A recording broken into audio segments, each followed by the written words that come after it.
इस वक्त हम जो है सिंध असेंबली में मौजूद हैं। यहाँ पर जो है आज जो इंतखाबात हुए थे 2024 के, उसके बाद जो है वज़ीर आला सिंध का भी इंतखाब हो गया है। मुराद अली शाह तीसरी मरतबा सिंध के वज़ीर आला मुंतखब हो गए हैं। 112 जो है अरकान ने उनको वोट दिए, जबकि इसके मुकाबले में एमक्यूएम ने भी अपना उम्मीदवार खड़ा किया था, अली खुर्शीदी। उनको जो है 36 वोट जो एमक्यूएम के हैं वही उनको मिले।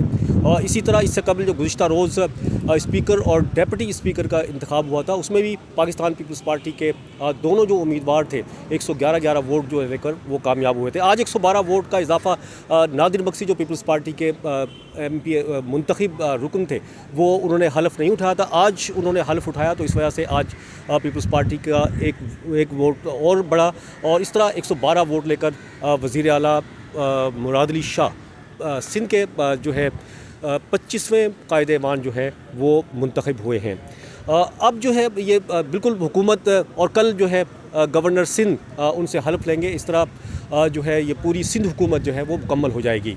हुकूमत बन गई, इंतखाबात हो गए, सब कुछ हो गया, लेकिन इस सूबे के अवाम, इस कराची के अवाम, हैदराबाद और दूसरे शहर, तमाम पूरे सिंध के लोग जो हैं वो उनके मसाइल क्या है, इस हुकूमत की तरजीह क्या होनी चाहिए, किस किस्म के जो है उनको मसाइल का सामना है। और आज हम यहाँ पर जो सहाफ़ी हैं जो सिंध असेंबली की बीट को कवर करते हैं, उनसे बात करेंगे कि जो नई हुकूमत अभी एक मरतबा फिर बनी है पाकिस्तान पीपल्स पार्टी की सूबे में, उसकी क्या तरजीहात होनी चाहिए। तो चले फिर देख।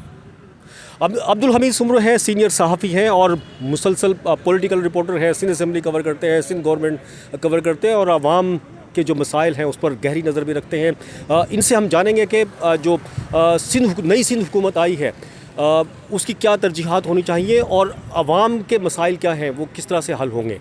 अस्सलाम वालेकुम। वालेकुम अस्सलाम राना साहब, क्या हाल है, खैरियत से आप? अल्हम्दुलिल्लाह। आप माशाल्लाह सीनियर हैं और ज़ाहिर है एक तरह से मैं कहूँ तो उस्ताद भी हैं हमारे, तो आपकी तो बहुत ज़्यादा गहरी नज़र है पूरे मसाइल क्या है सिंध के। और नई हुकूमत बन गई, इंतखाबात हो गए, लेकिन लोगों के मसाइल जूँ के तू हैं, हर चीज़ बदली हो जाती है, मसाइल जूँ के तू होते हैं। इस नई हुकूमत की क्या तरजीहात होनी चाहिए और क्या मसाइल हैं, इसको बताएँ। राना साहब, सबसे बड़ा मसला तो तालीम और सेहत के मसाइल हैं सिंध में। उसके अलावा इनसे भी बड़ा मसला है सिंध का वो तबाहशुदा इंफ्रास्ट्रक्चर जो 2022 के सैलाब के बाद हुआ। अब उस इंफ्रास्ट्रक्चर की दोबारा तामीर, सड़कें टूटी हुई हैं, स्कूल तबाह हो गए, हज़ारों स्कूल हैं जो तबाह हो गए, ज़ेरे ज़मीन चले गए, ज़ेरे आब आ गए। उसके अलावा हॉस्पिटल्स के इश्यूज़ हैं, सहूलियात का फुकदान है। उसके अलावा शहरी और देही इलाकों का जो फ़र्क है वो अब पीपल्स पार्टी के लिए एक बहुत बड़ा चैलेंज होगा, क्योंकि 15 साल इक़्तिदार के बाद एक और मौका सिंध के लोगों ने उनको दिया है। तो कोशिशें की गई माजी में भी थोड़ी बहुत, ख़ास तौर पे जब शहरी इलाकों की तरफ थोड़ी बहुत तवज्जो दी गई। उसके बाद पीपल्स पार्टी अपना पहली मरतबा मेयर बनाने में कामयाब हुई, तो एक पॉजिटिव साइन पीपल्स पार्टी के लिए पैदा हुआ। थोड़ा सा शहरी लोगों के दिल में भी पीपल्स पार्टी की जगह बनी, लेकिन अब उस जगह को बरकरार रखना और उसको मज़ीद वसअत देना, ये पीपल्स पार्टी की क़यादत के लिए और मेरे ख़्याल में मुराद अली शाह के लिए एक बड़ा इम्तिहान होगा। वक्त आ गया है कि हम नफ़रतों को ख़त्म करें, मोहब्बतों को परवान चढ़ाएं। न सिर्फ उनको बल्कि MQM के लिए भी एक बहुत बड़ा जो रिवाइवल उनका हुआ है, ये बड़ा चैलेंज होगा कि वो शहरी इलाकों के मसाइल को किस तरह प्रेशर देकर या इत्तेहादी बनकर हल करवा सकते हैं। तो आने वाले हुकूमत के लिए सबसे बड़ा पॉजिटिव बेनिफिट ये है कि उनकी अब अपोजिशन इतनी बड़ी स्ट्रांग नहीं होगी, क्योंकि सिंध असेंबली में कल जब ओथ उठा रहे थे ये लोग, तो हमने देखा कि पुराने हैवी वेट जो अपोजिशन के थे वो आज उनके दरमियान में नहीं है। नुसरत सहर अब्बासी एक बड़ी आवाज़ थी, अकेली जो है वो पूरे ऐवान को कैप्चर करती थी, वो नहीं है। ख्वाजा इज़ारुल हसन नहीं है, मोहम्मद हुसैन नहीं है, इसी तरह से सैयद सरदार अहमद नहीं है, हलीम आदिल शेख नहीं है, खुरम शेर ज़मान जैसा बंदा नहीं होगा। हम और भी ख़वातीन अराकीन भी थी MQM की, और इसकी राना अंसार बाजी को मिस करेंगे जो अब कौमी असम्बली की मेंबर बन गई हैं। इसी तरह मंगला शर्मा हैं, बहुत सारे ऐसे मेंबर्स थे जो पढ़े लिखे मेंबर थे और माजी में न सिर्फ बजट इजलासों में बल्कि दीगर जो इजलास होते थे उसमें भी अवामी मसाइल पर बड़ी अच्छी बात करते थे। PTI के राबिस्तान को मिस करेंगे, और इसी तरह से और भी कुछ जमाल सिद्दीकी हैं और बहुत सारे नाम हैं। आज नहीं है। अब ये नए अराकीन बहुत सारे आ गए हैं, देखेंगे कि उनके अंदर कितनी स्टमना है, वो किस तरीके से सिंध असम्बली की कार्रवाई को समझते हैं, कवानीन को समझते हैं। मेरे ख्याल में साल 1.5 साल तो इनको लग जाएगा। काफ़ी नए चेहरे ज़्यादा आए हैं इस मरतबा तकरीबन, उनके बारे में क्या कहते हैं? नए चेहरे जो आए हैं अभी, वो मतलब ज़ाहिर है चेहरों में तो मैं तो अब लोग कहेंगे कि फिर यार पता नहीं साहब ही पीपल्स पार्टी की तारीफ़ कर रहे हैं, लेकिन बहुत अच्छे चेहरे भी आए हैं। और मुझे बड़ी खुशी हुई जब एक हमारे सैनिटरी वर्कर मुश्ताक मट्टो साहब और उनकी बेटी जो है वो रोमा मुश्ताक मट्टो जो है वो असम्बली में पहुंची हैं। यकीन करो दिल खुश हुआ कि यार एक मुतवसत तबके से गरीब घरानों से बच्ची आई है। उसके अलावा नवीद एंथोनी नवीद जो है वो एक गरीब घराने से ताल्लुक़ है और क्रिश्चियन कम्युनिटी से ताल्लुक़ है। क्रिश्चियन कम्युनिटी हमारे मुल्क की एक पिसी हुई कम्युनिटी है, उनको यहाँ पे एक हकारत की नज़र से भी देखा जाता है। तो उनकी तरफ से भी ये नुमाइंदगी जो हुई, डिप्टी स्पीकर का एक बड़ा मनसब दिया गया, तो ये भी एक पॉजिटिव साइन है। मेरे ख्याल में पीपल्स पार्टी की तरफ से अब कोशिश होनी चाहिए कि जो दूरियां जो लसानी बुनियाद पे तकसीम है उसको ख़त्म करें। ये बहुत बड़ा मौका मिला है उनको और अमली तौर पर भी उनको आगे आना होगा। ख़ास तौर पे कराची में पानी का जो मसला है वो सबसे बड़ा चैलेंज होगा। कराची के बलदियाती मसाइल, कच्ची आबादियों में जो बेतहाशा मसाइल हैं, कराची शहर है और शहर में गैस की कमी जो है वो एक बड़ा चैलेंज होगा। बिजली की लोड शेडिंग आज भी बड़े शर्म की बात है कि दुनिया कहाँ से कहाँ पहुँच गई। हम एटॉमिक कंट्री हैं लेकिन बिजली की लोड शेडिंग का मसला दरपेश है। तो ये अहम मसाइल हैं जिनकी तरफ पीपल्स पार्टी को तवज्जो देनी पड़ेगी और बहुत बड़ा टाइम मिला इनको। 5 साल आने वाले वो चैलेंज से कम नहीं है पीपल्स पार्टी के लिए। मेरे ख्याल में इस तरफ तवज्जो दी गई और अगर अमली तौर पे अब तो मेयर भी इनका है, वज़ीर आला भी इनका है, अब तो कोई गुंजाइश नहीं है, काम न करने का कोई जवाज़ नहीं है। ठीक है, थैंक यू, बहुत शुक्रिया। अब्दुल हमीद सुमरो मेरे साथ मौजूद थे। और भी लोग हैं यहाँ पर सहाफ़ी जो असम्बली कवर करते हैं। लियाकत मुग़ल भी एक हमारे सहाफ़ी दोस्त हैं। अस्सलाम वालेकुम भाई, क्या हाल है? क्या हाल है? खैरियत है? नई हुकूमत बन गई, इंतखाबात हुए, नई हुकूमत बन गई, सब कुछ बदल जाता है। ठीक है, अगर बदलता नहीं तो आवाम की हालत नहीं बदलती। सिंध के ख़ास तौर पर शहरों के इलाके हों या दही इलाके हों। अब जो पीपल्स पार्टी की नई हुकूमत बनी है, इसके लिए क्या कहेंगे? इसको क्या करना है? क्या चैलेंजेस इसको दरपेश हैं? क्या करना चाहिए, बताएं, सजेशन दें। देखो, मसला ये है कि हुकूमत ये 15 साल से है, इनको पता है क्या चैलेंजेस है, लेकिन असल मसला यही है कि नीयतों का मसला होता है। अब वज़रा बन जाएंगे, वज़रा भी वही आएंगे जो पहले थे। अच्छा, वो बनेंगे लेकिन आवाम की जो सबसे बड़ी मसाइल हैं उनके रोड इंफ्रास्ट्रक्चर है, एजुकेशन है, सेहत है, इसके साथ साथ साफ़ पानी पीने का जो है, ये बुनियादी मसाइल हैं। अगर बुनियादी मसाइल जो है कोई हल नहीं करता तो वो जानबूझ के नहीं हल करता। हालांकि एजुकेशन के अंदर भी पैसे बहुत पड़े होते हैं, सेहत के अंदर भी बहुत सारे प्रोजेक्ट आते हैं। अच्छा, तकरीबन 50,000 के करीब जो स्कूल हैं, प्राइमरी स्कूल्स हैं, उनको दुरुस्त करने की ज़रूरत है। वहाँ एजुकेशन को जो है फ्री करने की ज़रूरत है और क्वालिटी एजुकेशन। असल मसला ये है कि जो भी चीज़ की जाती है उसका तरीक़ाकार होता है और दुनिया भर के अंदर पैसे बार बार नहीं लगाए जाते।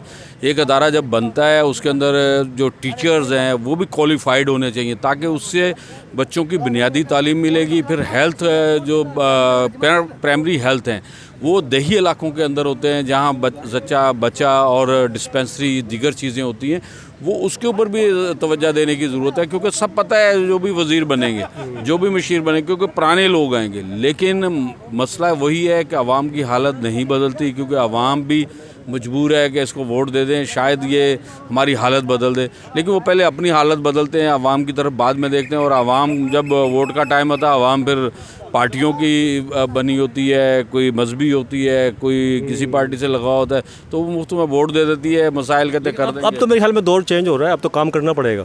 अब जो भी मतलब हुकूमत में आएगा, आई है मतलब पीपल्स पार्टी, काम करना पड़ेगा, वरना काम तो करना चाहिए। लेकिन काम आप देख लें, हम कराची में सारे देख लें आप क्या काम हुआ। अच्छा, अगर मुर्तज़ा वहाब मेयर बन गए कराची में तो हम बताएं प्रोजेक्ट जो यहाँ के प्रोजेक्ट थे वो कितने कंप्लीट हुए। तो बात यह है कि नीयत की ज़रूरत है। पैसे बहुत हैं, पैसे बहुत लगते हैं, सब कुछ है, लेकिन नीयत की ज़रूरत है। जो भी वज़ीर बने, मेयर बने, वो अपने अपने इलाके की, जिस इलाके का वो मुंतखब हुआ है, यूसी चेयरमैन है, वो अपने इलाके को सही करना शुरू करे तो मेरे ख्याल में सब कुछ हो सकता है, मुमकिन है। भाई आप देखेंगे दिल्ली में एक आम पार्टी की हुकूमत है, तो वहाँ जो पैसा आता है उनके पास, जो इंफ्रास्ट्रक्चर बनाने के लिए पैसा आता है, दीगर पैसे आते हैं, वो अपने घर पे किस तरह वो घरों पे लोगों को सहूलतें दे रहा है। वो आपको शनाख्ती कार्ड चाहिए, वो आपके घर पे शनाख्ती कार्ड का अमला पहुँच, बिजली भी फ्री है वहाँ पर। हाँ, बिजली भी फ्री उन्होंने दी हुई है। तो कहाँ से दी हुई है? उन्होंने भी अपने वसाइल के अंदर से दी है ना। आप कहीं कट मारते हैं, कहीं सही, और अगर ईमानदारी से काम किया जाए तो मेरे ख्याल में सारी चीज़ें मुमकिन है। और हम वैसे ही मुसलमान हैं, और तो मुसलमानों का तो वैसे ही जो ईमान जो है वो मजबूत होना चाहिए, और जो करप्शन की सतह है उसको कम करेंगे तो लोगों के काम होंगे। ठीक है, बहुत शुक्रिया। लियाकत मुगल सीनियर साहब मेरे साथ मौजूद हैं, और भी हैं अब्दुल हफीज़ बलोच, ये भी जो है पॉलिटिकल रिपोर्टर हैं, और यहाँ पर सिंध असेंबली में ही मौजूद हैं। चलें इनसे भी बात करते हैं। अस्सलाम वालेकुम भाई। वालेकुम सलाम भाईजान। मैं आज मेरे जहन में ये बात आई कि इलेक्शन हो जाते हैं। एक साल पहले मेयर हुआ, वो भी इंतखाबात हुए, मेयर बन गया, चलो भाई मेयर बदली हो गया। अभी आम इंतखाबात हुए, ठीक है, इंतखाबात ख़त्म हुए, सिंध हुकूमत ही बन गई। अगर बदली नहीं होता तो अवाम के जो हालात हैं वो बदल नहीं होते, उनके मसाइल ख़त्म नहीं होते। अब जो सिंध हुकूमत बनी है नहीं, अब क्या ये इस हुकूमत को क्या करना चाहिए? क्या मतलब उसको चैलेंजेस क्या हैं? क्या मतलब अभी पिछली जिस तरह हुकूमतें रही हैं उसी तरह बस लॉलीपॉप जो मसाइल जूँ के तू रहें, या फिर वाकई कुछ करना चाहिए? क्या चैलेंजेस हैं इसको?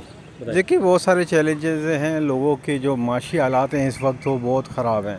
आपने जो कहना चाहिए कि लोगों को रोज़गार के मौक़े जो फराहम करने चाहिए थे, गुज़िश्ता 15 साल में पाकिस्तान पीपल्स पार्टी की सिंध में हुकूमत रही है।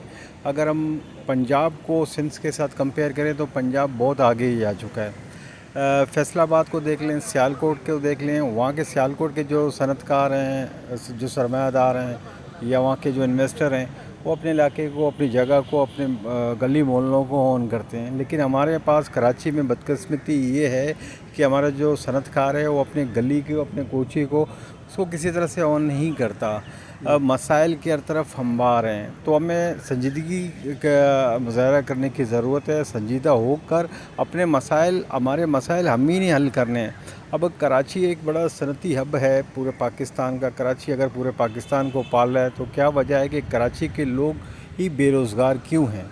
वफाकी हुकूमत की भी अदम तवज्जी है इतने बड़े शहर पे, और सूबे में जो हुकूमत रही है ज़ाहिर है उसके पास भी वो हमेशा जो कहती रही है कि वसाइल की कमी है। हकीकत ये भी मुमकिन है कि वसाइल की कमी हो, लेकिन आपने दीगर शहर कितने डेवलप किए इतने अरसे में, कहाँ सनतें लगाईं, कहाँ इंडस्ट्रियाँ लगाईं कि वहाँ के लोगों की जो हालत ज़ार है उसको बेहतर किया जा सके।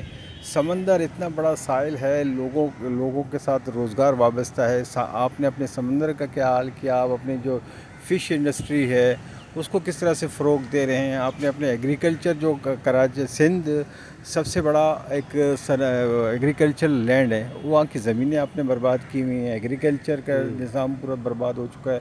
तो ये मजमूई तौर पर जो 70-75 साल जो गैर संजीदा रवैया है हमारे हुक्मरानों का, उसका ये ज़वाल है। अगर बेहतरी अब भी लाने की कोशिश नहीं की गई तो यहाँ के लोग बजाय आगे चलने के या आगे बढ़ने के मज़ीद पस्ती की तरफ जाएंगे।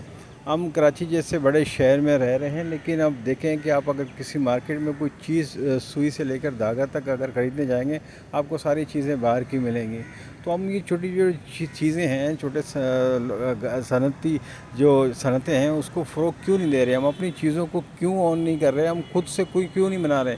जब से खुद से नहीं बनाएंगे तो इसी तरह से हम भीख मांगते रहेंगे, और भीख मांगने वाला कभी तरक्की शायद नहीं कर पाएगा। अच्छा, आप ये पूरा प्रोसेस आपने देखा असेंबली का, ज़ाहिर है आप यहीं थे, क्या फ़र्क है? कोई आपको फ़र्क नज़र आ रहा है? पिछली जो असेंबली थी, पिछला जो ऐवान बना था और ये ऐवान बना है, इसमें क्या फ़र्क नज़र आया आपने मेंबरान के हवाले से, या कोई और? वज़ीर आला तो सेम वही है, उसमें तब्दीली नहीं, स्पीकर बदली हुआ है और MPs काफ़ी ख्याल में बदली हुए हैं। आप क्या कहते हैं इस बारे में? नहीं, देखिए जिस कानून के तहत गुज़िश्ता जो असेंबली बनी थी उसी कानून के तहत ये असेंबली बनी है।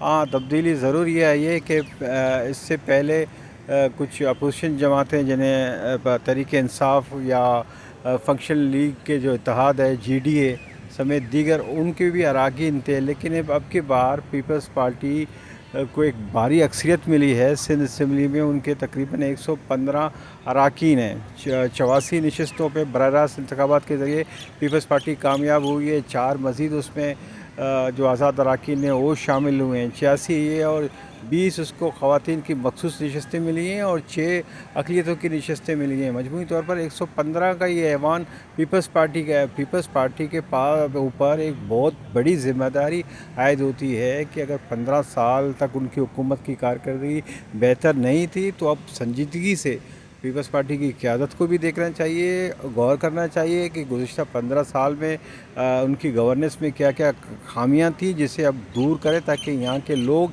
यहाँ के अवाम कराची से लेकर कश्मीर तक खुशहाल हों और किसी का तरह का मसाइल के शिकार ना हों। सिंध के हवाले से कहा जाता है कि सबसे ज़्यादा गैस जनरेट करने वाला सूबा है, लेकिन यहाँ के आप देखें यहाँ के गली और यहाँ के गोठों में गैस तक नहीं है। कराची इतना बड़ा शहर है, यहाँ की सनतें बंद हैं, यहाँ के लिए गैस नहीं है। तो ये तमाम कुछ ऐसे मसाइल हैं जो बराह रास्त वफाक से मुंसलिक हैं। क्या पीपल्स पार्टी अब वफाक के सामने इन तमाम चीज़ों को लेकर आएगी? क्या हमारे जो हालात हैं उसको मज़ीद बेहतर करने की कोशिश करेगी? अब देखते हैं। अब पीपल्स पार्टी ने का तो ये क़यादत का यही पैगाम है कि अब मोहब्बतें समेटेंगे। नफ़रत की सियासत ख़त्म हो चुकी है, लेकिन नफ़रत की सियासत ख़त्म करने के साथ साथ मैशियत को, यहाँ के लोगों की माशी ज़िंदगी को भी बेहतर करने की ज़रूरत है। बिल्कुल, माशी हालात अगर बेहतर होंगे तो मोहब्बतें, नफ़रतें वैसे ही ख़त्म हो जाएंगी। ज़्यादा मतलब जो सूरत हाल ख़राब होती है, जब हालात ख़राब होते हैं, माशी तौर पर आदमी कमज़ोर होता है, तो मतलब वो होता है। तो बिल्कुल अच्छी बात है ये आपस में मोहब्बत बढ़े, लेकिन उनके मसाइल हल करेंगे तो नफ़रतें वैसे ही नफ़रतें ख़त्म होंगी। जब खुशहाली आएगी तो लोगों को बेहतर मौक़े मिलेंगे तरक्की करने के। हमारे नौजवान यहाँ पर आप देखें, तालीमी इदारों की हालत आप देखें। हमने गुज़िश्ता यूनिवर्सिटियाँ हमने तो चंद एक बनाई हैं, लेकिन हमारी जो प्राइमरी एजुकेशन सिस्टम है वो तबाह है, बिल्कुल तबाह है। यहाँ पर मैं कराची में रहता हूँ, मेरी रिहाइश कराची में। सदियों से हमारे आबा अजदाद इसी शहर में पले बड़े, जवान हुए, जो आज ये इतना बड़ा एक शहर है। मेरा ताल्लुक़ इसी शहर से। देखकर बहुत तकलीफ़ होती है कि मेरे इस शहर की क्या हालत हो गई है। अगर मुझे जाना पड़ जाए अपने इलाज करने के लिए तो सरकारी अस्पताल के बजाय मैं प्राइवेट अस्पताल जाऊँगा। चोरी चकारी आम है। पुलिस के बजाय अपनी गली में मैं प्राइवेट गार्ड रखूँ और पानी में ख़रीद कर पीऊँ। इतनी सारी चीज़ें मैं मतलब इस शहर में हर एक बंदे को देखें किसी न किसी मसाइल में शिकार है। स्ट्रीट क्राइम्स बहुत हैं, कोई मॉनिटरिंग नहीं है, किसी तरह का निज़ाम नहीं है कि कौन लोग हैं, कहाँ से आते हैं, किस तरह से क्राइम करके चले जाते हैं। पीपल्स पार्टी की गुज़श्ता जो सूबाई हुकूमत थी उसमें महकमा कानून ने एक अच्छी कानून साजी की थी कि उनको इलेक्ट्रॉनिक जो आदि पेशा जब मुजरिम है उनको एक इलेक्ट्रॉनिक डिवाइस लगा के उनको मॉनिटरिंग करेंगे, लेकिन उस पर भी अभी तक अमल दरामद नहीं हो रहा। तो जितने भी क्रिमिनल्स लोग हैं ये इनको मॉनिटर करना ज़रूरी है और अदालतों को भी चाहिए कि जो जराइम पेशा लोग हैं उनको कवानीन के मुताबिक सख्त से सख्त सज़ाएँ दें ताकि कराची के लोग आसूदगी से अपनी ज़िंदगी गुजार सकें। कहीं भी महफूज नहीं है। आप देखते हैं कहीं किसी भी गली में आके कोई भैया आके वो एक असले के ज़ोर पर छीन कर चला जाएगा। अगर आप ना दें तो आपकी हो सकता है वो जान भी ले लें। ठीक है, बहुत शुक्रिया अब्दुल हफीज़ आपका। अब्दुल हफीज़ बलोच काफ़ी यहाँ पॉलिटिकल रिपोर्टर हैं और सिंध हुकूमत को जो है वो कवर करते हैं। सिंध असम्बली में भी ये मौजूद होते हैं। पूरे ऐवान की कार्रवाई गुज़श्ता जो अदवार था उसमें भी मौजूद थे, उससे पहले भी। बहरहाल अभी जो नई हुकूमत बनी है तो उसके लिए उसे काम करना पड़ेगा, लोगों के मसाइल हल करने पड़ेंगे जो वाकई में मसले हैं, और जो माशी सूरत हाल है उसके लिए भी जो है इक़दाम उठाने पड़ेंगे। अगर माशी सूरत हाल बेहतर होगी तो जो मसाइल हैं उसका फिर ही खात्मा होगा। और अब सिंध में 2 ही पार्टियां हैं अक्सरियत में, शहरी इलाकों में मुत्तहिदा कौमी मूवमेंट जो है वो उसको वोट दिया है कराची से, और फिर अगर दही सिंध की पूरे की बात करें तो पीपल्स पार्टी को वहाँ पर अक्सरियत हासिल